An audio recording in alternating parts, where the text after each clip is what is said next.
आशा छ तपाईँ सबैजना परमेश्वरको अनुग्रहमा सकुशलै हुनुहुन्छ होला र हरेक हप्ता भेटघाट गर्ने मौका प्रभुले दिनुभएको लागि म धेरै धन्यवादी छु र बाल्टिमोर टिम डाक्टर मनोज लगायत सम्पूर्ण मित्रहरूलाई पनि प्रभुले अनुग्रह गर्नुभएको होस्। प्रत्यक्ष रूपले सहायता गर्न नसके पनि यहाँहरूको लागि प्रार्थना जारी छ र त्यसपछि यो तालिममा भाग लिने सम्पूर्ण पास्टर मित्रहरू, अगुवा, एल्डर जति पनि हुनुहुन्छ, यहाँहरू सबैको जीवनमा परमेश्वरले अनुग्रह गर्नुभएको होस् भन्ने त्यो भावना, शुभेच्छा, प्रार्थना, आशा र विश्वासका साथ यो साँझ यहाँको सामनेमा आउने मौका जो मिलेको छ यसको लागि हामी सबै प्रभुलाई धन्यवाद दिनै पर्छ। आजको विषय अलिक बेग्लै छ। नयाँ नियमका किताबको परिचय हामीले सिधायौँ र त्यसपछि फेरि एकपटक ऐतिहासिक रूपले हाम्रो विश्वासलाई हेर्नको लागि कता कता मेरो मनमा लागेको थियो र डाक्टर मनोजलाई त मैले सल्लाह मागेन, तर भाइ तिमिल सिन्हाले नै सल्लाह गरेर उहाँले नै अनुमति दिनुभएको हो र यसमा आशा छ डाक्टर मनोज सहमत हुनुहुन्छ। त्यसका साथसाथै यो गर्नुको अथवा यसतिर मेरो इच्छा जानुको मुख्य कारण के भने मण्डली इतिहासलाई हामीले अस्ति हेऱ्यौँ गएको वर्ष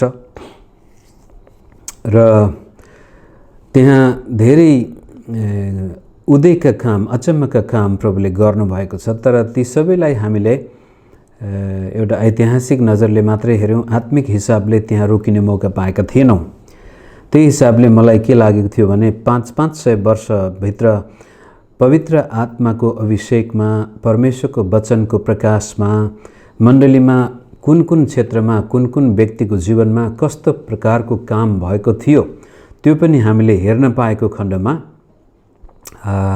हाम्रो विश्वासमा अझ जीवन्तपन आउने मलाई विश्वास लागेको कारण मैले केही हप्ता यो हिस्ट्री अफ रिभाइभल्स अथवा आत्मिक जागृतिको एउटा ऐतिहासिक पाटोमा समय बिताउने प्रयास गरेको छु र आज चाहिँ केवल परिचयात्मक हिसाबले आत्मिक जागृतिको सेरोफेरोमा हाम्रै आफ्नै मण्डली, नेपाली मण्डली र हाम्रो व्यक्तिगत जीवनसँग केही समय बिताउने मन लाग्यो। परिचयको हिसाबले त्यसलाई अगाडि लैजान आज हामी इतिहासको कुनै पर्टिकुलर निश्चित रिभाइभल अथवा मण्डली इतिहासमा घटेको घटनाभन्दा पनि आज परिचयात्मक हिसाबले हामी के कुरा गर्दैछौँ अथवा कुन कुरो हेर्न चाहँदैछौँ मण्डली इतिहासमा र त्यसको हामीसँग के सरोकार छ, हामीलाई किन चाहियो अथवा चाहियो या चाहिएन त्यो कुरो हेर्नको लागि पनि सायद आजको परिचयले मद्दत गर्नेछ।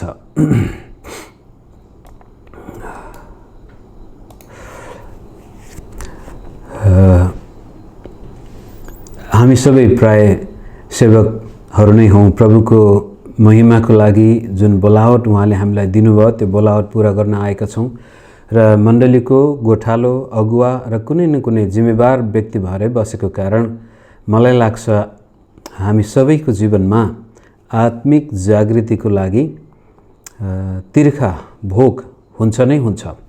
हाम्रो मण्डलीमा परमेश्वरको आत्माले काम गरेको, परमेश्वरको वचनको शक्ति प्रकट भएको, मानिसहरूले मुक्ति पाएको, मानिसहरूको जीवन परिवर्तन भएको प्राय मेरो विचारमा सबै पास्टरलाई मन पर्छ। कुन चाहिँ पास्टर होला जो आफ्नो मण्डलीमा चिसोपना आएको, मनमुटावले भरिएको, कहिल्यै विश्वासी सङ्ख्या नबढ्ने, कहिल्यै प्रार्थनाको जवाब नआउने, खालि राजनीति गर्ने, गुटबन्दी गर्ने, त्यसपछि धामी जाँगरीको हिसाबले मात्रै पास्टरलाई राखेको त कसैलाई पनि मन पर्दैन। हामी त्यहाँ परमेश्वरको जीवन आएको देख्न चाहन्छौँ। त्यसको लागि यो आत्मिक जागृति कतिपटक यसलाई बौद्धिक हिसाबले हेर्दाखेरि थियोलोजियनहरूले त्यति ध्यान दिँदैनन्। चर्चको रिभाइभल्समा यो रिभाइभलिस्ट भन्ने बित्तिकै एक किसिमको यो क्याजुअल कन्टेम्प्ट भन्ने एउटा शब्द हिजो आज म बेला बेला सुन्छु विद्वानहरूले चलाएको।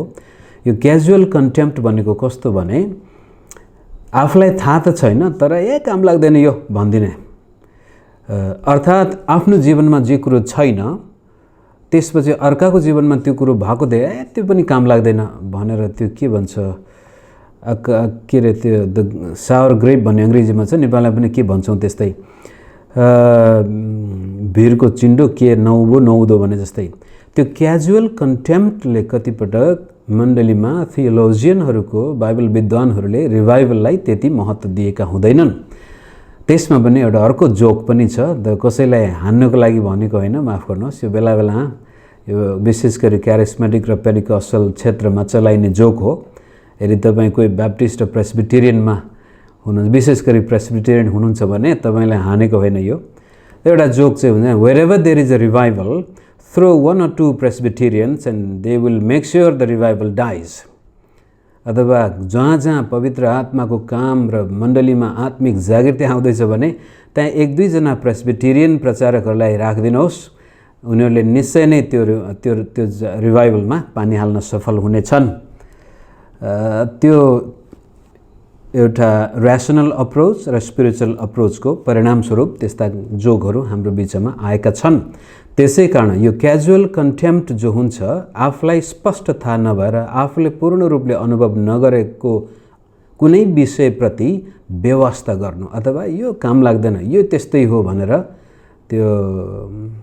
त्यसको कदर गर्न नसक्नु एउटा वास्तवमा इन्टलेक्चुअल डिसअनेस्टी भन्छ त्यसलाई। त्यो पनि कतिपटक रिभाइभलको बारेमा कुरा गर्दा आएको कारण मण्डलीमा चिसोपना कतिपटक त दशकौँ र सदियौँसम्म पनि, कतिपटक त पूर्ण रूपले मण्डली अन्धकारको युगमा पनि गएको छ। त अब यो जागृत भन्ने बित्तिकै हामी के कुरा गर्दैछौँ त? What is revival? मैले यो नेपाली बृहत शब्दकोशबाट जागृति र जागृत भन्ने एउटै शब्द, त्यसको रुटको जागृतबाट जागृति आउँदो रहेछ र जागृत भनेको जागेको, ब्युजिएको, होसमा आएको, बौरिएको, ब्युतिएको, सचेत, होसियार, जागरुक भनेपछि त्यसपछि जागृत ज्वालामुखीको त्यहाँ उदाहरण दिएको छ। लाभाहरू छुटिरहेको ज्वालामुखी, चालु रहेको जिउँदो ज्वालामुखी। त्यहाँ कहाँबाट टाइपिङ मिस्टेक भएछ र त्यसैबाट आएको शब्द हो जागृति, जो जागरण पनि हुन्छ, जागा। र त्यसैको सेरोफेरोमा आएर आज हामी चर्चमा प्रयोग गर्ने शब्द हो आत्मिक जागृति। आत्मिक जागृति सम्मेलन, रिभाइभल मिटिङ, यो त्यो भनेर बेला बखतमा हामी सुन्दछौँ। त यसको पछाडिपट्टि जागृतिको मतलब जीवित मण्डली, ब्युजिएको मण्डली, होसमा आएको मण्डली, पुनरुत्थान भएको मण्डली, सचेत, होशियार, जागरुक, विभिन्न कुराहरू छन्। ती चौतर्फी मण्डलीको चौतर्फी विकास भइरहेको कुरा देखिन्छ यदि यो जागृत शब्दलाई हामीले राम्रोसँग मण्डलीमा लागू गर्न सकेको खण्डमा। त्यसै हिसाबले अब केही बाइबलका पदहरू म पहिला पढेर जान चाहन्छु। भजन सङ्ग्रह 85 के भन्छ 85ले भन्छ, हे हाम्रा उद्धार गर्ने परमेश्वर, हामीलाई पुनर्स्थापित गर्नुहोस्, हामी प्रतिका तपाईँको अप्रसन्नता हटाइदिनुहोस्, अप्रसन्नता हटाइदिनुहोस्। अब आत्मिक जागृति भन्ने बित्तिकै पुनर्जीवित, एकपटक जीवित थियो, बीचमा केही कुरो भयो, एकपटक होसियार थियो मण्डली, बीचमा बेहोसी भयो। त्यही हिसाबले यहाँ भजन लेखकले पनि हामी प्रति तपाईँको अप्रसन्नता हटाइदिनुहोस्। के तपाईँ हामीसित सधैँ क्रोधित रहनुहुन्छ? के तपाईँ पुस्ता पुस्तासम्म हामीसँग क्रोध गरि नै रहनुहुन्छ? के तपाईँका प्रजा तपाईँमा रमाउन् भनेर हामीलाई पुनर्जागृत बनाउनुहुन्न?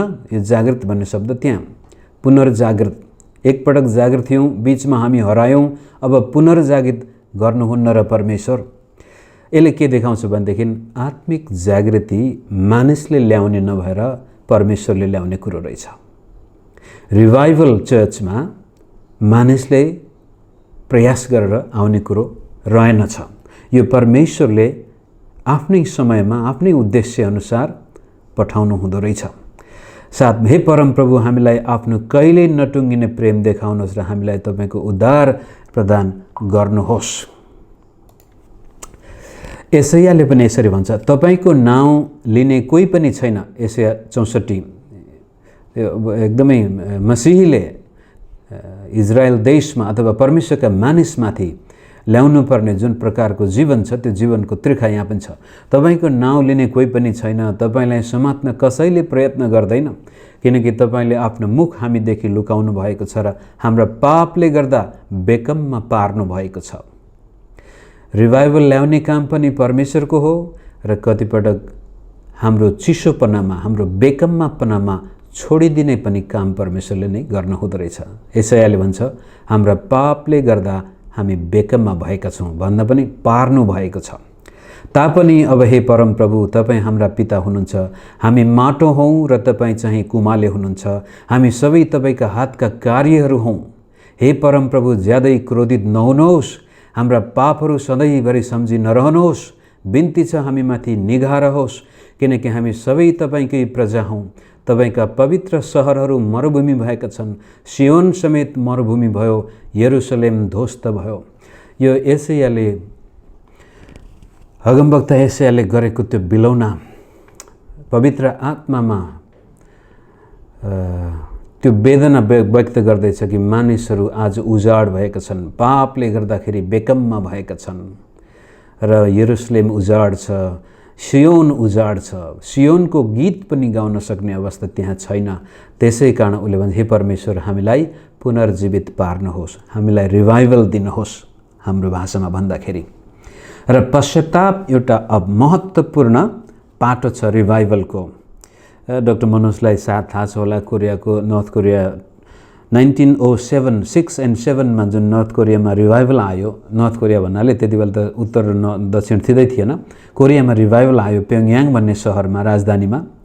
एकजना एल्डरले अर्को एल्डरसँग भएको दुश्मनी मिलाउनको लागि एक अर्का बीचमा पश्चातापबाट सुरु भएको थियो।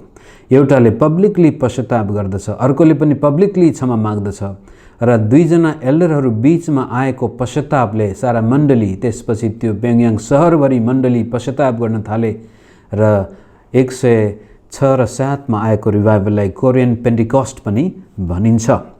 यी कुराहरू हामी सायद अर्को हप्तामा हेर्नेछौँ, तर आज चाहिँ परिचयात्मक हिसाबले रिभाइभलको महत्त्व, रिभाइभल आउने तरिका र किन आउँछ आउँदैन भनेर सबै कुरा त हेर्न सक्दैनौँ, तर म प्रयास गर्नेछु अगाडि जानको लागि। त्यही कुरोलाई प्रेरित 3 अध्यायको 19-20 मा पत्रुसले जुन सन्देश त्यहाँ दिएको छ त्यसको एउटा पाटो यसो छ 3 को 19-20 मा, विशेष गरी 19, यसकारण पश्चाताप गर्नुहोस् र फर्कनुहोस् कि तपाईँहरूका पाप मेटिउन् र परमप्रभुको उपस्थितिबाट आनन्दको समय आओस्। यो NIV ट्रान्सलेसनले अझ राम्रो अङ्ग्रेजी दिन्छ, times of refreshing may come from the presence of the lord, परमप्रभुको उपस्थितिबाट आनन्दको समय आओस्। That's a revival. पुनर्स्थापना, पुनर्जीवित हुनु, होशियार हुनु, फेरि ताजा हुनु, नयाँ बन्नु, त्यो आउने माध्यम चाहिँ रिभाइभलसँग घनिष्ठ सम्बन्ध राख्ने हाम्रो आचरण हो पश्चाताप। कारण रिभाइभल किन रोकिँदो रहेछ भन्दाखेरि त्यसको पछाडि पाप भन्ने शब्द यशायाले पनि उद्धृत गरेकै छ। अब मेरो समय जानु अगावै आजको मण्डलीमा आत्मिक जागृति, आजको मण्डली कता टाइप मण्डली आत्मिक जागृतिमा छ या छैन विचार गरौँ। यो मण्डलीमा हटाउनु पर्ने हो, मण्डली मात्रै। कारण हामीले कुनै कुरो अध्ययन गर्छौँ भनेदेखि यदि त्यसको रेलेभेन्स हामीसँग छैन, के भन्छ, त्यसले हाम्रो जीवनसँग सरोकार राख्दैन भने त्यो अध्ययनको कुनै काम हुँदैन। सिकेर मात्र काम लाग्दैन।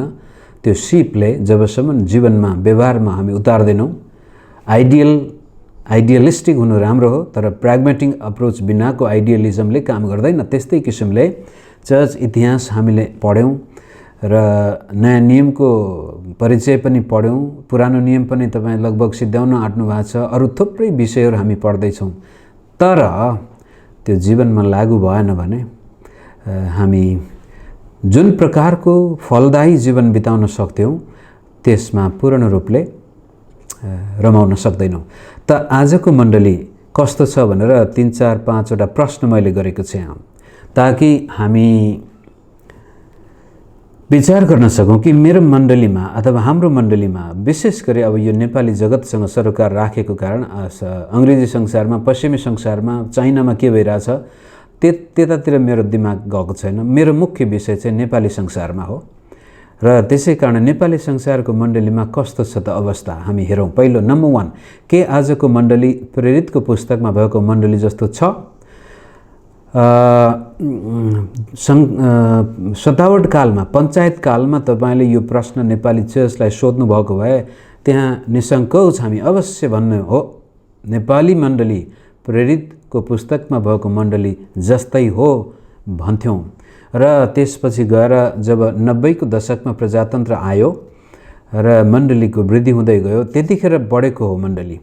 अनि त्यति बेलामा आएको विकास र वृद्धिको कारण अहिलेसम्म पनि यो मिसियोलोजिस्टहरूले अथवा मिसन सम्बन्धी अध्ययन गर्ने विद्वानहरूले के भन्छन्, one of the fastest growing churches in the world भनेर नेपाली चर्चलाई लिन्छन्।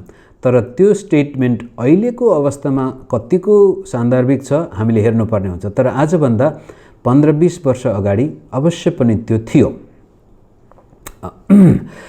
त प्रेरितको पुस्तकमा मण्डली कस्तो थियो भन्ने बित्तिकै नम्बर 1, पवित्र आत्माको शक्तिमा बाँचेको मण्डली, त्यो चाहिँ चरित्र, पवित्रता, क्यारेक्टर कस्तो छ यो चर्चको। पवित्र जीवन छ, प्रेम छ, विश्वास छ, मिलाप छ, एकता छ, चरित्र यीशुको जस्तो छ भने त्यो मण्डली प्रेरितको किताबको मण्डली हो। र त्यसपछि पवित्र आत्माको शक्तिमा यीशुको गवाही बन्दैछ त त्यो चाहिँ हाम्रो सेवकाई गर्ने तरिका, सेवाहरू। यी दुई क्षेत्रलाई मात्रै हामीले अध्ययन गऱ्यौँ भने भन्न सक्छौँ यो चर्च चाहिँ नयाँ नियमको मण्डली जस्तै छ। यदि नयाँ नियमको मण्डली जस्तै, प्रेरितको किताबमा भएको मण्डली जस्तै हाम्रो चर्च छ भने हामीमा रिभाइभल छ, हामीलाई नयाँ आत्मिक जागृतिको आवश्यकता छैन। 2 नम्बर, के मण्डलीमा परमेश्वरको उपस्थितिको अनुभव छ? अब यो एकदमै सब्जेक्टिभ प्रश्न पनि हुनसक्छ कतिको लागि, तर हामी जसले ख्रीष्ट येशूमा केही वर्ष बिताइसकेका छौँ, विशेष गरी सेवकाईमा, हामी भन्न सक्छौँ कि कुनै मण्डलीमा कस्तो खालको आत्मिक वातावरण छ। मानिलिउँ कुनै मण्डलीमा पहिलो पटक मलाई प्रचार गर्न बोलायो भने पनि म भन्न सक्छु यहाँ चाहिँ कस्तो खालको आत्माले काम गरेको छ। र म मात्र होइन कि हामी सबैले भन्न सक्छौँ। यदि हाम्रो यो आत्मिक एन्टेना अलि ठिक छ, परमेश्वरसँग हामीले समय बिताइरहेका छौँ भने मण्डलीको कम्पाउन्डभित्र प्रवेश गर्ने बित्तिकै हामी थाहा पाउन सक्छौँ यो मण्डलीमा कस्तो खालको आत्माले काम गर्दैछ। कुनै विश्वासीको घरमा जाँदाखेरि नै थाहा हुन्छ त्यहाँ कुन खालको आत्माले, त्यो देखाउँछ एउटा आत्मिक स्तर त्यहाँ कस्तो छ। मण्डलीमा जाँदाखेरि त्यहाँ पास्टरले वचन प्रचार गर्दाखेरि विश्वासीहरूले कस्तो महसुस गर्दैछन्, पुलपिटमा पास्टर उभिँदाखेरि उसमा कस्तो प्रकारको आत्माले काम गरिरहेछ, परमेश्वरको उपस्थिति छ या छैन। अथवा मण्डलीमा जाने बेलामा के नै होला भनेर गएको थियौँ, फर्किने बेलामा एकदमै निराश, यसको मतलब मण्डलीमा नै सधैँ समस्या छ भन्न खोजेको त होइन। कहिलेकाहीँ त आफ्नो जीवनमा शैतानले काम गरे हुन्छ अनि मण्डलीलाई दोष दिन पनि जान्छौँ। तर अधिकांश समय जब मण्डलीमा परमेश्वरको पवित्र आत्माको उपस्थिति छ भने त्यहाँ तपाईँ महसुस गर्न सक्नुहुन्छ। थाहा हुँदैन, व्यक्त गर्न नसकौँला, तर महसुस गर्न सक्छौँ। 3 नम्बर, के हाम्रो मण्डलीको प्रभावले अरू मण्डलीलाई पनि नयाँ नियमको मण्डली जस्तै बन्ने प्रेरणा दिएको छ? अथवा हामी केवल आफू मात्रै मण्डली अनि अरू चाहिँ राम्रो होइन, हामी मात्रै आत्मिक, हामी मात्रै स्वर्ग जाने भन्नेवाला हौँ, या त्यहाँ भएको सम्पूर्ण अरू मण्डलीमा पनि हाम्रो सकारात्मक प्रभाव छ? हामी सेक्टेरियन कल्टिक मण्डली हो या युनिभर्सल अप्रोच परमेश्वरको मण्डली हाम्रो मात्र होइन, हामी सम्पूर्ण मण्डलीको अङ्गहरू हौँ भनेर अरू मण्डलीको निम्ति पनि त्यो मण्डली एउटा प्रेरणाको स्रोत बनेको छ भने अवश्य पनि त्यहाँ आत्मिक जागृति छ। तर सेक्टेरियन छ, विभाजन छ, एकले अर्कासँग मेलमिलाप छैन, बोलचाल छैन छिमेकी मण्डलीसँग भने त्यहाँ आत्मिक जागृति छैन, त्यहाँ परमेश्वरको उपस्थिति पनि छैन, त्यहाँ पवित्र आत्माको शक्तिमा बाँचेको चरित्र पनि छैन र पवित्र आत्माको शक्तिमा गरिएको सेवा पनि होइन। हुनसक्छ मिसनको शक्तिबाट, पैसाको शक्तिबाट अथवा पास्टरको क्यारिस्माबाट त्यहाँ सेवा भएको हुनसक्छ। 4 नम्बरमा, के हाम्रो मण्डलीले गैर इसाई समाज र परम्परागत रूढिवादीलाई प्रभाव पार्दैछ अथवा सकारात्मक प्रभाव पार्दैछ त? हाम्रो मण्डलीको कारण त्यो समाजमा जीवन आएको छ त? त्यहाँको समाजले परिवर्तनका ढोकाहरू खोल्दैछ त? त्यहाँसम्म प्रभाव पार्दैछौँ त? किनभने जब जब मण्डली इतिहासमा जागृति आएको छ त्यसले देशलाई समाजलाई समेत परिवर्तन गरेको छ। 5औं नम्बरमा के हाम्रो मण्डलीमा गुणात्मक र सङ्ख्यात्मक वृद्धि भइरहेको छ? यो पनि अब एक किसिमले के भन्छ रिलेटिभ प्रश्न हुन सक्छ। अब कुनै गाउँमा 500 मात्रै विश्वासी छन् भने त्यो मण्डली त्यहाँको चर्चको पास्टरले मेरो मण्डलीमा त 1000 विश्वासी हुनुपर्छ भनेर बसे त भएन। तर गाउँमा 500 मानिस भएको के अरे 500 जनसङ्ख्या भएको गाउँमा मण्डलीको सङ्ख्या जहिले पनि 5 मात्रै छ भने चाहिँ अनि प्रार्थना गर्नुपर्ने हुन्छ। यहाँ के चाहिँ समस्या छ भने यता हजारौं सङ्ख्यामा मण्डली होला त्यहाँ, तर गुणात्मक हिसाबले त्यहाँका विश्वासीहरूमा चरित्र बनेको देखिँदैन, ख्रिस्टको चरित्र आएको छैन। भिड त छ तर ख्रिस्टको चरित्र त्यहाँ देखा परेको छैन भने त्यो पनि रिभाइभलको आवश्यकता परेको मण्डली हुन सक्छ। त मण्डलीमा आत्मिक जागृति आएको छ या छैन भनेर जाँच्नको लागि हामीले यी प्रश्न गऱ्यौँ, आफैलाई पनि त्यसमा दाँज्यौँ भनेदेखि हामीले भन्न सक्छौँ मेरो मण्डलीमा साँच्चै परमेश्वरको काम भइरहेछ या छैन। जागृति बिनाको मण्डलीको चित्र कस्तो होला त भनेर फेरि मैले यहाँलाई दुःख दिन खोजेँ। नम्बर 1, त्यो मण्डली जहाँ आत्मिक जागृति छैन त्यहाँ गुणात्मक र सङ्ख्यात्मक वृद्धिमा रोकावट या घटी हुँदैछ, विश्वासी सङ्ख्या घट्दैछ, प्रेम घट्दैछ, प्रेम सेलाउँदैछ, मण्डलीको प्रभाव घट्दैछ, मिसन इत्यादि कुराहरूमा गवाही दिने प्रचारका कुराहरूमा चासो छैन। विकास हुनुको सट्टामा ह्रास आउँदैछ त्यहाँ, गुणात्मक हिसाबले पनि सङ्ख्यात्मक हिसाबले। विशेष गरी जवानीहरू, माफ गर्नुहोस् एउटाले गाली गरिरहेको छ मलाई, जवान मात्र भन्नुहोस् जवानी नभन्नुहोस् भनेर हो पनि अब बानी बसिसक्यो। र जवान जनसङ्ख्या मण्डलीमा नहुनु आत्मिक जागृतिकै एउटा कमी कमजोरी आउँदछ। र कुनै मण्डलीमा आत्मिक रूपले जागृत हुँदैछ भने त्यहाँ कसरी जवानहरू आकर्षित हुन्छन्। र अब यो 1 नम्बरमा विश्वासीको सङ्ख्या बढ्नुको सट्टा चर्चको सङ्ख्या बढ्नु, यो तपाईँ र मेरो नेपाली चर्चको एउटा ज्वलन्त उदाहरण हो। जसै 93 को समर कता जुलाई अगस्ततिर हामीले आशा चर्च सुरु गरेका थियौँ। त्यसपछि 94 को अन्त्यतिर आएर त्यति बेलासम्म नेपालको मण्डलीमा अझै पनि त्यो डिनोमिनेसनको ब्यारियर त्यति तरल थिएन। भन्न खोजेको कुरो एनसेपले एनसेपको आफ्नो किल्ला समातेको थियो अथवा अरूले आफ्नै समातेको, एजीले आफ्नै समातेको, ब्याप्टिस्ट मण्डली पूर्वतिर थियो, काठमाडौँमा त्यति बलियो भएको थिएन र आफ्नै संसारमा व्यस्त थिए। त्यहाँ पास्टरहरू एकैसँग भेटेर मिलेर गरौँ भन्ने थिएन। त्यहाँनिर एकदमै तेरो र मेरो बढेको थियो त्यो बेलामा। त्यस्तो स्थितिमा एक दिन हाम्रो चर्च यो काठमाडौँ चाबेहिलमा थियो। चाबेहिलकै छेउमा अर्को एकजना पास्टर जेम्स गुरुङ हुनुहुन्थ्यो। उहाँ र म चेस खेल्थ्यौँ र एक किरण कार्की हुनुहुन्छ, अहिले यो आशिष चर्चको पास्टर हुनुहुन्छ जस्तो लाग्छ मलाई। हामी 3 जना भयङ्कर चेस खेलेर ती 2 जना साह्रै चेसमा विद्वान अनि म चाहिँ अलिक कमजोर थिएँ। त्यस्तै सिलसिलामा धेरै समय बितायौँ हामी 3 जनाले चेसमा। त्यसै बिचमा अर्को एकजना सिङ्गापुरको साथी भेट्टायौँ। उनले पनि बालोटारमा चर्च सुरु गरेका रहेछन्।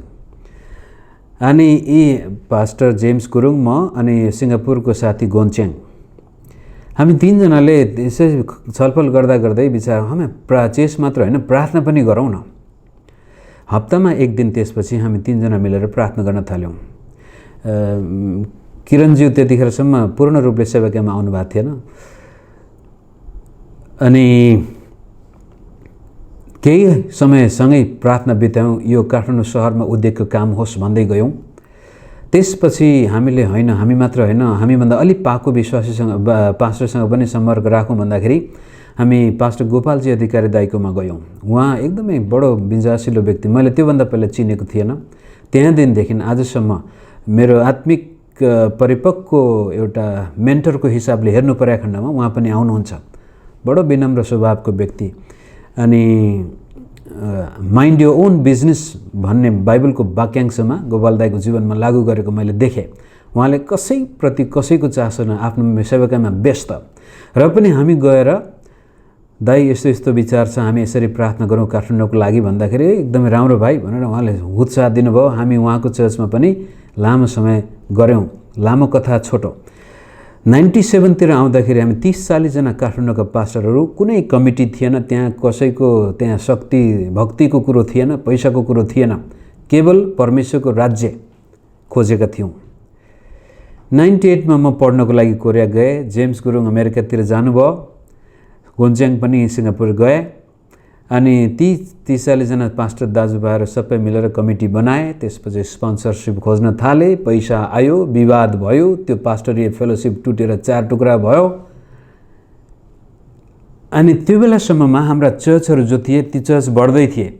त्यसपछि त काठमाडौँमा विश्वासी सङ्ख्या त कति बढ्यो थाहा भएन, चर्चहरू टोलमा चर्च। त्यसपछि हाम्रो मित्र जेम्स गुरुङकै चर्चको पनि धेरै चर्चहरू भए।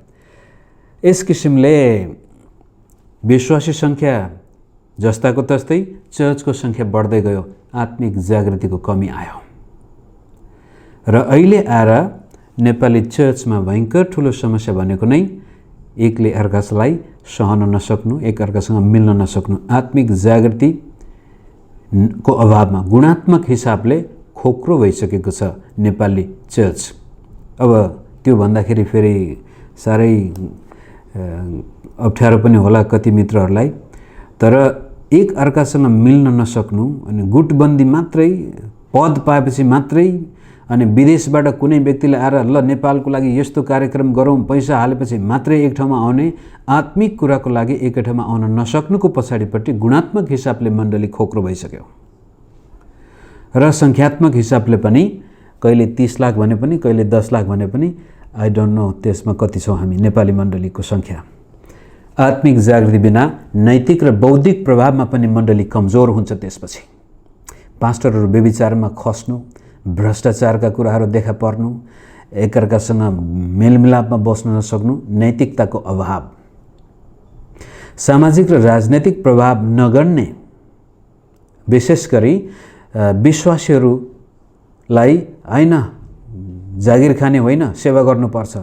अब कोही व्यक्ति वकिल पढ्न चाहन्छ भने होइन बाइबल स्कुल जाऊ, कोही हुनहार विद्यार्थी चर्चमा देखेपछि त्यसलाई ल म तँलाई बाइबल स्कुल पढाउँछु भन्ने। हामीले कहिले पनि कसैलाई वकिल बनाउनको लागि, कसैलाई डाक्टर बनाउनको लागि विश्वासीहरूलाई उत्साह दिन बिर्सिहाल्यौँ। किनभनेदेखि सेक्रेड एन्ड सेकुलर डिभाइड त्यहाँ र फुल टाइम सेवालाई चाहिँ जागिरको हिसाबले हेरेको कारण त्यसलाई बचाउन हामीले, त्यो चाहिँ पवित्र सेवा, मलाई मात्रै प्रभुले बोलाएको हो। सेकुलर काम गर्ने मान्छे त्यति आत्मिक होइनन् भन्ने प्रकारको आत्मा आउँछ जहाँ आत्मिक जागृति हुँदैन। आन्तरिक विभाजनको शिकार त त्यो कुरो गरिहाल्यौँ, तपाईँ देखिहाल्नुहुन्छ। ग्रिड एन्ड ल्याक अफ एन्टरप्रेन्योरसिपले अन्तिममा करप्सन उत्पादन गर्दछ।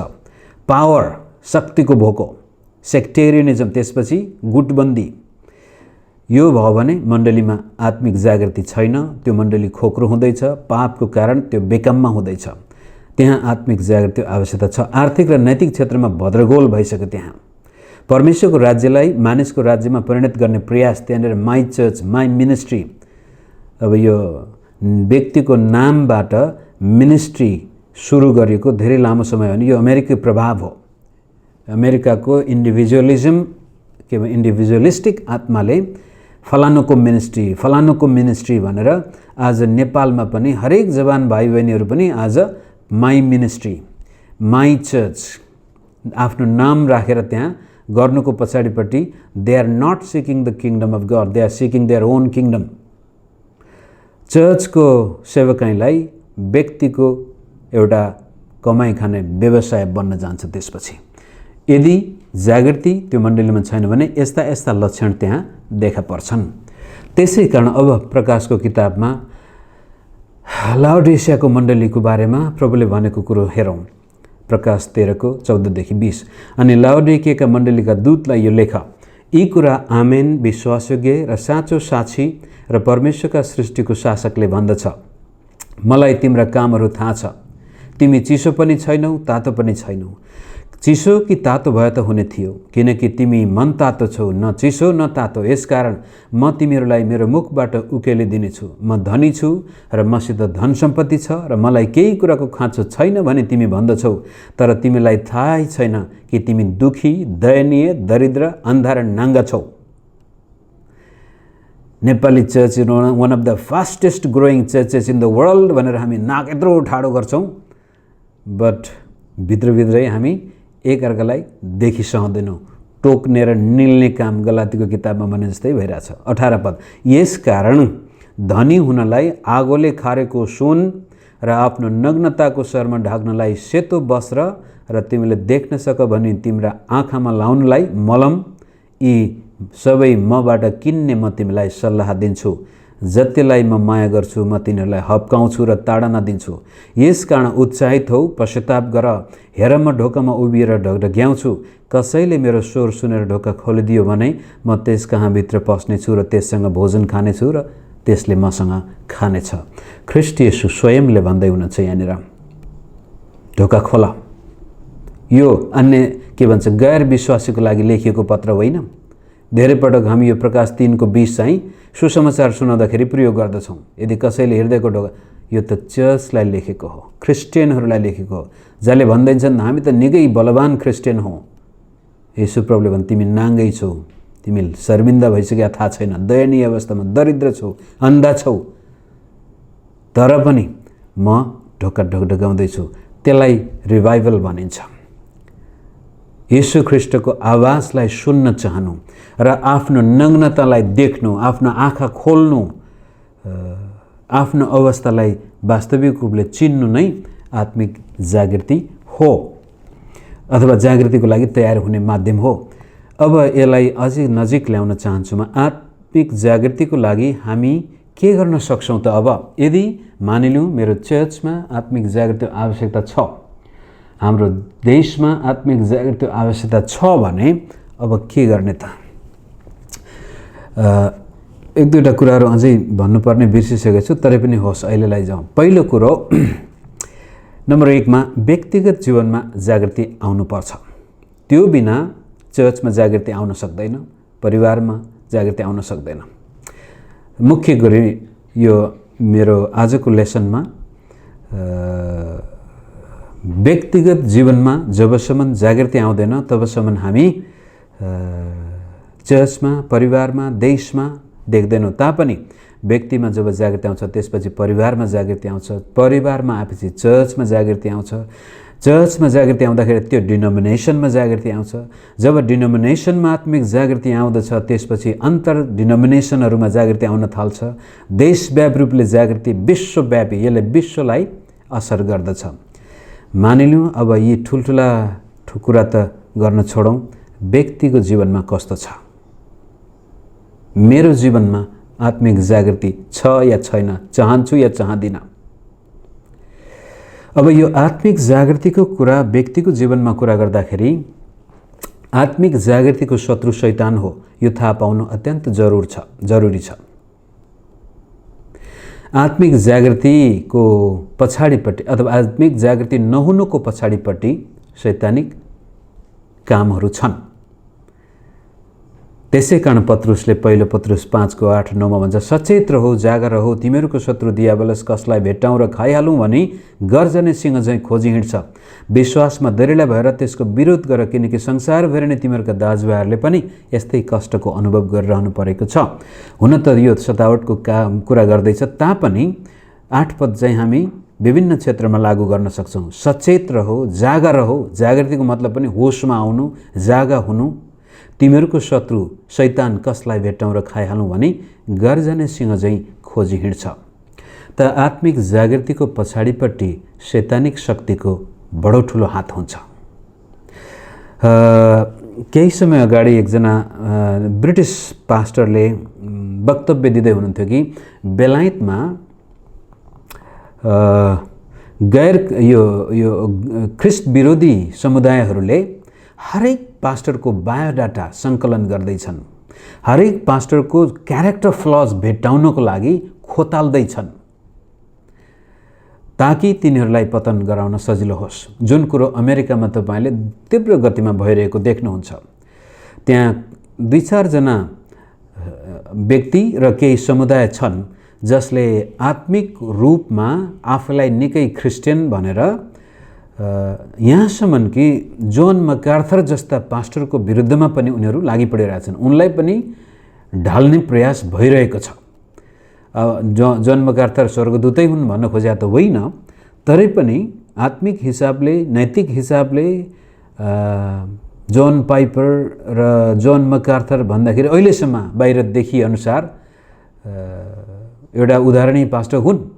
तिनीहरूलाई ढाल्नको लागि पनि धेरै प्रयास यो समुदायले गर्दैछ।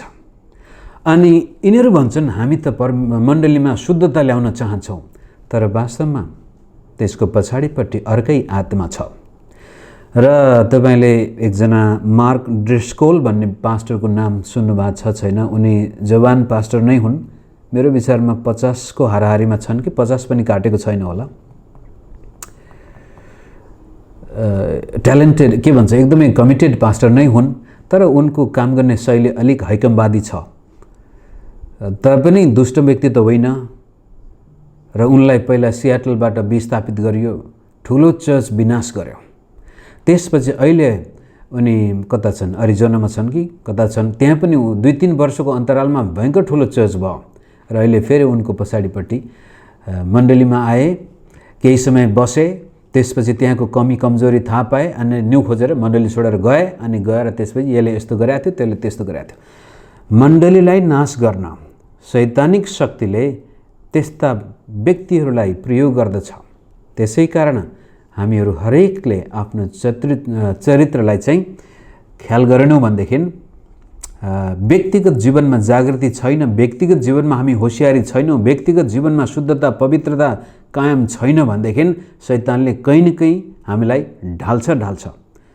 त्यो कुरोलाई अगाडि लैजान। अब व्यक्तिगत जीवनमा जागृतिको कुरो गर्दाखेरि म यहाँ सामनेमा के राख्छु भने पास्टरको जीवनमा जागृति नआएसम्म चर्चमा जागृति सम्भव हुँदैन। यो चाहिँ एउटा वैज्ञानिक नियम नै भन्नुहुन्छ कि आत्मिक नियम नै भन्नुहुन्छ, यो आफ्नो चोइस हो। तर जहाँसम्म पास्टरको जीवनमा जागृति छैन, पास्टरको जीवनमा शुद्धता छैन, पास्टरको जीवनमा पवित्रता छैन भने त्यहाँ मण्डलीमा आत्मिक जागृति आउला भनेर हामीले नसोचे पनि हुन्छ। आउन सक्छ, तर त्यो पास्टर ढलेर त्यहाँ दुःखलाग्दो घटना घटेर धेरैको जीवन अस्तव्यस्त हुन सक्छ। त्यसै कारण यो 2टा पद हेरौँ। फिलिप्पी 4:9 पावलले भन्नुहुन्छ, तिमीहरूले जुन कुरा मबाट सिक्यौ र ग्रहण गर्यौ र सुन्यौ र ममा देख्यौ त्यही गर र शान्तिका परमेश्वर तिमीहरूसँग हुनुहुनेछ। पास्टरको जीवन एउटा किताब छ जसलाई विश्वासीले पढ्नु पर्यो र त्यहाँ ऐना हो जसमा केही कुरो देख्नु पर्यो। त्यहाँ सुनेका कुराहरू त्यस्तै गर। एउटा पास्टरले भन्नु पर्यो, तिमीहरूले जस्तो जीवन मेरो देख्छौ त्यस्तै जीवन बिताओ भन्न सक्नु पर्यो। त्यही कुरोलाई धेरै अरू ठाउँ पनि उल्लेख गरेको छ। तर 1 कोरिन्थी 11:1ले भन्छ, मेरो अनुसरण गर्ने हो जसरी म ख्रीष्टको अनुसरण गर्दछु। यसकारण पास्टरको पछि लाग, पास्टर नै सबभन्दा ठुलो भनेको होइन कि त्यो पास्टर यदि ख्रीष्ट येशूको चेला हो भनेदेखि विश्वासीले देख्नुपर्छ। पास्टर चाहिँ एकदमै क्यारिस्मेटिक, बडो शक्तिशाली, भयङ्कर ठुलो वक्ता, धेरै धनाढ्य भन्न खोजेको होइन कि तपाईको पास्टर के ख्रीष्ट येशूको चेला हो अथवा तपाईँ र म त पास्टर हुँ भनेदेखि हामी के भन्न सक्छौँ आफ्ना विश्वासीलाई, जस्तो प्रकारको जीवन म बिताउँदैछु त्यस्तै जीवन तपाईँ पनि बिताउनुहोस्। जबसम्म त्यो स्थिति आउँदैन त्यहाँ रिभाइभलको सम्भावना कम हुन्छ। अब अलि विवादास्पद कुरातिर जाँदैछु म। अब हेर्नुहोस्, शैतानले कसरी आक्रमण गर्छ त रिभाइभल मण्डलीमा नआओस् भनेर, मण्डलीको विकास रोक्नको लागि अथवा व्यक्तिको जीवनमा रिभाइभल नआओस् भनेर शैतानले रोक्ने माध्यमहरू के रहेछन् त भन्दाखेरि मगजको माध्यमबाट शैतानले आत्मिक जागृतिमा रोकावट ल्याउन सक्छ व्यक्तिको जीवनमा र मण्डलीमा पनि।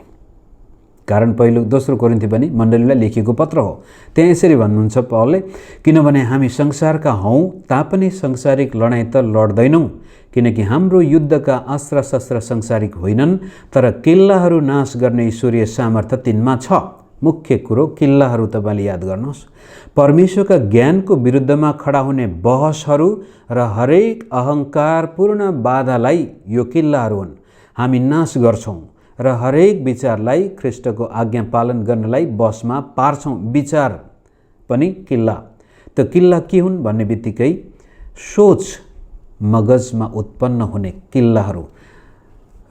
यो सोच कसरी उत्पन्न हुन्छ भन्ने कुरा एउटा बेग्लै पाटो हो। तरै पनि तपाईँ र म कुन परिवारमा जन्मेका थियौँ, कस्तो संसारमा हुर्केका थियौँ, कस्तो शिक्षा दीक्षा पायौँ, त्यसले पनि हाम्रो सोच निर्माण गरेको हुन्छ। त्यसपछि हाम्रा अनुभवहरू कस्ता छन्, तिता मिठा अनुभवहरू, त्यसले पनि हाम्रो सोच निर्माण गर्दछ। र त्यसपछि विश्वास अथवा हाम्रो मत, के कुरा, कुन धार्मिक पृष्ठभूमिबाट हामी आएका थियौँ, कुन सिद्धान्तको धरातलमा हामी आफ्नो अस्तित्व कायम गर्दै आएका थियौँ, त्यो विश्वासको कुरो हो। त तपाईँ र मेरो वातावरण, तपाईँ र मेरो आफ्नो अनुभवका साथसाथै हाम्रो धर्म कर्मले पनि सोचलाई निर्माण गरेको हुन्छ र पछि गएर ती सोचहरू हाम्रो मगजमा किल्लाहरू बन्न सक्छन्। तिनै किल्लाहरूको माध्यमबाट शैतान हाम्रो जीवनमा प्रवेश गर्दछ अथवा रहन सक्छ। अब त्यो अर्को एउटा विवादित कुरो हो। किल्ला भन्ने बित्तिकै तपाईँले देख्नुभयो, यसलाई के भन्छौँ हामी, धरहरा हामीले बनाएको छ भर्खरै नेपालमा। त्यो धरहरा युद्धको बेलामा आफूलाई सुरक्षा प्रदान गर्छ भने शत्रुलाई आक्रमण गर्न मद्दत गर्दछ। त कतिपटक हाम्रो मगजमा पौलको भनाइअनुसार हाम्रो लडाइँ चाहिँ त्यो किल्ला भत्काउने, हाम्रो हतियारहरू ती किल्लाहरू भत्काउनु पर्ने हतियारहरू छन्, भत्काउन सक्ने हतियारहरू छन्। र ती किल्लाहरूमा अथवा किल्लाको आडमा शैतानले हामीभित्र आफ्नो राज्य स्थापना गर्नको लागि उपस्थिति कायम गर्न सक्छ भने हामीलाई पराजय गर्नको लागि त्यो किल्लाको प्रयोगबाट आक्रमण पनि गर्न सक्छ। महत्त्वपूर्ण ठाउँमा ती किल्लाहरू बनेका हुन्छन्, धरहराहरू, ताकि शत्रुले त्यहाँ सजिलै प्रवेश गर्न नपाओ। एकदमै सुरक्षित ठाउँ छ त्यो। त त्यस्तै किसिमले तपाईँ र मेरो मगजमा पनि थुप्रै किसिमका किल्लाहरू छन्। अब यो कुरोलाई हेर्नको लागि एकपटक मलाई समय दिनुहोस्। पहिलो थेसलोनिकी 5:23 यसरी भन्छ, शान्तिका परमेश्वर आफैले सम्पूर्ण रूपले तिमीहरूलाई चोखा तुल्याउन् र तिमीहरूका समस्त आत्मा, प्राण र शरीर हाम्रा प्रभु यीशु ख्रीष्टको आगमनमा निष्कलङ्क रहन्। र बाइबलीय दृष्टिकोणबाट मानिसलाई 3 भागमा विभाजन गरिएको छ, आत्मा, प्राण, शरीर। अनि यो चित्रले राम्रोसँग देखाएको छ। आत्मा पवित्र आत्मासँग सङ्गत गर्दछ। परमेश्वरसँग सम्बन्ध राख्ने भाग हो तपाईँ र मेरो आत्मा। त्यो आत्मामा हामी नयाँ गरी जन्मेको बेला हामी अब परमेश्वरसँग प्रत्यक्ष रूपले सम्बन्ध राख्न सक्ने भएका छौँ भने शरीर चाहिँ भौतिक संसारसँग सम्बन्ध राख्ने हाम्रो जीवनको अङ्ग हो। तर आत्मा र शरीरले दुवैले विशेष सम्पर्क राख्ने थलो चाहिँ हाम्रो प्राण हो। अनि यहाँ अङ्ग्रेजीमा you choose what you think, माथिबाट परमेश्वरको वचन, पवित्र आत्माको प्रकाश पनि तपाईँलाई दिएको छ। बट तर तलबाट चाहिँ शरीरले इन्फर्मेसन फ्रम द सेन्सेस, भन्दा हाम्रा ज्ञानेन्द्रियहरू, 5वटा ज्ञानेन्द्रियले दिएको संसारलाई छामेर, सुँगेर, चाखेर, सुनेर, कसरी तपाईँ देखेर जुन ज्ञान शरीरले हामीलाई दिँदैछ, माथि पवित्र आत्माको सहायताबाट हाम्रो आत्माले पनि दिँदैछ भने ती दुवै कुराको मिलनबिन्दु तपाईँ र मेरो प्राण छ। अब त्यो हामीमा आएको इन्फर्मेसनलाई कसरी प्रयोग गर्ने हाम्रो प्राणले नियन्त्रण गर्दछ। अथवा थिङ्क भन्ने बित्तिकै फेरि मगज आउँछ। प्राण भन्ने बित्तिकै चेतना, त्यसपछि भावना र चाहना, के choice, mind, will and emotions को कम्पोजिसनमा प्राण आउँदो रहेछ। यसमा धेरै लामो समय नबिताउँ। मुख्य कुरो तपाईँ र मेरो प्राणमा जसरी पवित्र आत्माले बास गर्नको लागि प्रभाव पार्नुहुन्छ, त्यस्तै किसिमले शैतानले पनि बास गर्न सक्ने सम्भावना छ। त्यो फेरि हामीले दोस्रो कोरिन्थी 10 मा देख्यौँ कि हामीमा यस्ता किल्लाहरू छन् जो त्यहाँ नहुनु पर्ने हो। त्यसै कारण पवित्र आत्माको हतियारबाट हामी ती किल्लाहरूलाई भत्काउँछौँ। अब किल्लाहरू कस्ता छन्? यो स्ट्रङ होल्ड, यो मगजको चित्र हो, त्यहाँ थुप्रै कुराहरू छन्, समय गइसक्यो, त्यसमा अहिले नजाउँ। के विश्वासीको जीवनमा शैतानको या दुष्ट आत्माको बास हुन सक्छ? यो प्रश्न। विश्वास गरिसकेपछि पनि के दुष्ट आत्माले तपाईँलाई आफ्नो बसमा राख्न सक्छ त भन्दाखेरि अङ्ग्रेजीमा त्यसलाई व्याख्या गर्न सजिलो भएको कारण मैले demon possession and demonic oppression भनेर छुट्याउनु पर्ने हुन्छ। A believer can not be possessed. पूर्ण रूपले दुष्ट आत्माको बसमा त विश्वासी जाँदैन, नयाँ गरी जन्मेको कारण उसको आत्मामा पवित्र आत्माको काम हुन्छ, तर के अरे बास हुन्छ। तर demonic oppression, a believer can be oppressed by a demon because उसले आफ्नो प्राणमा मौका दिन सक्छ। कसरी त भन्दा शैतान र दुष्ट आत्माहरू अन्धकार मन पराउँछन्। र 2 नम्बर, विश्वासीले पापलाई स्थान दिएर जीवनमा अन्धकार निम्त्याउन सक्छ। एफिसी 4:26 र 27। क्रोध गर तर पाप नगर, घाम अस्ताउन अघि नै तिमीहरूको रिस मरोस् र शैतानलाई मौका नदेऊ। यसको मतलब क्रोध गऱ्यौँ र पाप गऱ्यौँ र घाम अस्ताइसकेपछि पनि रिसमै बस्यौँ, बदलाको भावना नै लिइराख्यौँ भनेदेखि हामीले आफ्नो जीवनमा अन्धकारलाई ठाउँ दिँदैछौँ, पापलाई ठाउँ दिँदैछौँ, जुन अन्धकारमा शैतान बस्न मन पराउँछ, दुष्ट आत्माहरू बस्न मन पराउँछन्। शैतानले मगजमा खडा गर्ने किल्लाहरू अब याद गर्नुहोस्। जहाँ पाप छ त्यहाँ अन्धकार छ भने अब मगजमा खडा गर्ने थुप्रै किल्लाहरू छन्, तर मैले सजिलोको लागि छिटो होस् भनेर 3टा मात्रै म यहाँ राख्छु। गोप्य पापहरू अथवा पश्चाताप नगरिएका पापहरू, विशेष गरी यो मगजमा खडा हुन्छ। कसरी हुन्छ भने अन्धकारका कार्यहरूलाई सहजै स्वीकार गर्नु, अर्थात् नो प्रब्लम, प्रभुले मुक्ति दिइसक्नु भएको छ, क्षमा गर्नुहुन्छ, यो पाप कसैलाई थाहा पनि छैन, लुकाएर राख्नु। हामीलाई थाहा छ जब कुनै नेता अगुवाले आफ्नो जीवनमा पाप लुकाउँछ, मान्छेको सामनेमा हेर्दा त साह्रै उत्तम देखिन्छ, तर त्यसको परिणाम पछि गएर भयङ्कर विनाशकारी हुन्छ। त एउटा विश्वासीले, एउटा पास्टर अगुवाले आफ्नो जीवनमा कुनै पापलाई अझैसम्म त्यसलाई ऱ्यासनलाइज गरेको छ, यो यस्तै हो भनेर आफ्नो जीवनमा पश्चाताप गर्नुको सट्टामा त्यसलाई जस्टिफाई गर्दैछ। उदाहरणको लागि कसैलाई क्षमा दिन नसक्नु, हैन मैले के गल्ती गरिरहेको छु र गल्ती त त्यसको हो नि भन्ने आत्मा जब कुनै पास्टरको जीवनमा आउँछ भने त्यसले आफ्नो जीवनमा क्षमादानको मौका गुमायो, क्षमा दिन चाहेन, अन्धकार आयो। प्रेमको कुरा पनि त्यस्तै हो। यूहन्नाको किताबमा सायद हामी पछि हेरौँला कि मौका मिल्या खण्डमा। त मुख्य कुरो जहाँ पाप हुन्छ त्यहाँ शैतानिक उपस्थिति हुन्छ। त एउटा क्रिस्चियनले आफ्नो चरित्र ख्रीष्ट येशूको जस्तो बनाएको छैन भने उसले आफ्नो जीवनमा विशेष गरी मगजमा किल्ला बनाउन दिएको छ शैतानलाई। नो प्रब्लम, त्यो सानोतिनो पाप हुन्थ्यो, ठुलो कुरो होइन, ठिकै छ। अनि त्यो जीवनमा कहिले पनि पवित्र आत्माको काम हुन सक्दैन, जागृति आउँदैन। अविश्वास, अर्को एउटा अविश्वास भन्ने बित्तिकै कस्तो भनेदेखि म पवित्र जीवन बिताउन सक्दिनँ, सम्भव छैन, कोही पनि सिद्ध छैन, सबैले पाप गरेका छन्, सबै पापी नै हुन्, म पनि पापी नै हुँ भनेर म पवित्र जीवन येशू जस्तै म बन्न सक्दिनँ भनेर त्यसलाई अब स्वीकार गर्नु, अविश्वासलाई जीवनको सूत्र बनाइसक्यो, विश्वासलाई होइन। परमेश्वरको वचनलाई रद्द गरिदियो, असफलता, त्यसपछि धेरै प्रयास गर्यो त्यो पापबाट मुक्ति पाउनको लागि, सफल भएन। अब होस् यतिकै हो, अनि प्रभुले अनुग्रह गर्नुहुन्छ होला भनेर बसिदियो। अब गोप्य पापहरू, अन्धकारका कार्यहरूलाई सहजै स्वीकार गर्नु खतरनाक कुरो हो, किनभनेदेखि गोप्य पाप शैतानको आहारा हो।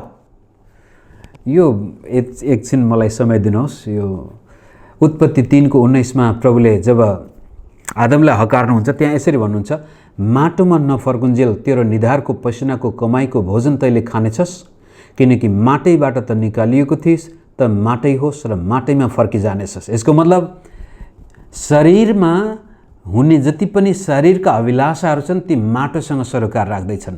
शारीरिक कार्यहरू माटोसँग सम्पर्क राखिरहेछन् भने अब हेर्नुहोस् 3:14 शैतानलाई सर्पलाई भनेको कुरो। तब परमेश्वरले सर्पलाई भन्नुभयो, तैँले यसो गरेको हुनाले त सबै पाल्तु पशुहरू र सबै वन पशुहरूभन्दा ज्यादा श्रापित हुनेछस्। पेटद्वारा त हिँड्नेछस् र तेरो जीवनभरि तैँले माटो खानेछस्। यदि कुनै क्रिस्चियन शरीरका अभिलाषामा फसेको छ भने उसले शैतानलाई आहारा दिँदैछ। यो एलेगोरिकल इन्टरप्रिटेसन पनि भन्ने शङ्का हुन्छ कसैलाई, तरै पनि विचार गर्नुहोस् न, हामी माटो शरीरलाई माटोसँग दाँजेको छ र शरीरका कार्यहरूलाई त्यस्तै प्रकारका लोभ लालच, तल हेर्नुहोस् गलातीको किताब, पापमय स्वभावका कामहरू भन्दाखेरि शरीरका कामहरू पनि भन्न सकिन्छ। ती प्रत्यक्ष छन्। कस्ता छन्? जो व्यभिचार, अपवित्रता, लम्पटपन, मूर्तिपूजा, तन्त्र मन्त्र, दुश्मनी, झै झगडा, ईर्ष्या, क्रोध, स्वार्थीपन, फुट, गुटबन्दी, डाहा, पियक्कडपन, अश्लील, मोजमजा र यस्तै अरू, जसको विषयमा म तिमीहरूलाई चेतावनी दिन्छु र अघि पनि दिएकै हुँ। जसले यस्ता कामहरू गर्दछन् परमेश्वरका राज्यका हकदार बन्ने छैनन्। तिनीहरू उल्टै शैतानको आहारा बनिरहेका छन्। त जब एउटा पास्टर, प्रचारक, विश्वासीको जीवनमा पापलाई चाहिँ ऱ्यासनलाइज गरेर, जस्टिफाई गरेर ठिकै छ भन्छ र शरीरका काम उसले दिनदिनै आफ्नो जीवनमा हुन दिएको छ भनेदेखि ऊ शैतानको आहारा। जागृतिको कुरै छोडिदिनुहोस्। त्यहाँ अविश्वासको कुरो गर्दाखेरि पनि मर्कुस 9:23 भन्छ, विश्वास गर्नेका लागि सबै कुराहरू सम्भव छन्। याकुब 1:19-25 सबै हेर्दा त राम्रो हुन्थ्यो, तरै पनि म 21 यसै कारण सबै फोहोर कुरा र समस्त दुष्टतालाई हटाओ र तिमीहरूका हृदयमा रोपिराखेको वचन नम्रतापूर्वक धारण गर, जसले तिमीहरूका प्राणलाई उद्धार गर्न सक्छ। तर वचन पालन गर्ने हौ र सुन्ने मात्र भएर आफैलाई धोका नदेऊ। अविश्वास जब हाम्रो जीवनमा उत्पन्न हुन्छ त्यसपछि हामीले आफैलाई धोका दिइरहेका हुन्छौँ। अविश्वास भन्नुको मतलब एकदमै त्यो पसिना काडेर एकदमै दारा किटेर विश्वास गर्ने भनेको होइन कि हो प्रभु मेरो जीवनमा म अहिले असफल छु, मैले यो पापी बानीलाई अझै सुधार्न सकेको छैन, तर यसको मतलब यो होइन कि म कहिल्यै सम्भव छैन भनेको होइन। तपाईले अवश्य पनि मलाई यसबाट छुटकारा दिनुहुन्छ। तपाईको वचनले भनेको छ, त्यसकारण मेरो अनुभव भन्दा पनि म तपाईको वचनमा विश्वास गर्छु। म पवित्र र शुद्ध जीवन बिताउन सक्छु भन्ने विश्वास जबसम्म एउटा विश्वासी र पास्टरको जीवनमा आउँदैन त्यो व्यक्ति पवित्र जीवन बिताउन सक्दैन। अविश्वासले धेरै व्यक्तिलाई धोका दिएको छ, सेल्फ डिसेप्सन भइसक्यो। पछि त्यो अविश्वासलाई उनीहरूले जस्टिफाई गर्नको लागि इन्टलेक्चुअलाइज भन्छ, त्यसलाई के भन्छ, विद्वान भएर एकदमै व्याख्या गरेर त्यसलाई होइन। यदि हामी जीवनमा पवित्र आत्माको काम चाहन्छौँ भनेदेखि हाम्रो चरित्रमा दाग लागेको हुनु हुँदैन र त्यसको लागि हामीले परमेश्वरको शक्ति र वचन र आत्मामा विश्वास गर्नु पर्यो। त्यसपछि धेरै असफलता भइसकेपछि के गर्ने त भन्दाखेरि पनि यो यूहन्ना 2:1-2 यसरी भन्छ, मेरा साना बालकहरू तिमीहरू पाप नगर भन्ने म यी कुरा तिमीहरूलाई लेखिरहेछु। तर कुनै मानिसले पाप गर्यो भने पनि पितासँग हाम्रो पक्षमा बोलिदिनु हुने एकजना हुनुहुन्छ, अर्थात् धार्मिक येशू ख्रीष्ट। उहाँ हाम्रा पापको निम्ति प्रायश्चित हुनुहुन्छ र हाम्रा निम्ति मात्र होइन तर सारा संसारका पापको निम्ति पनि। भन्न खोजेको कुरो यूहन्नाले भन्छ येशू ख्रीष्टमा विश्वास नयाँ गरी जन्मेको मान्छेले पाप गरिरहँदैन भनेर तल भन्छ फेरि। र यहाँ माथि चाहिँ कसैले पाप गरिहालेको खण्डमा पनि हरेस नखानु, नातिनु, नडराउनु, किनभनेदेखि ख्रीष्ट येशू आजै पनि तिम्रो लागि अर्जबिन्ती गर्दै हुनुहुन्छ।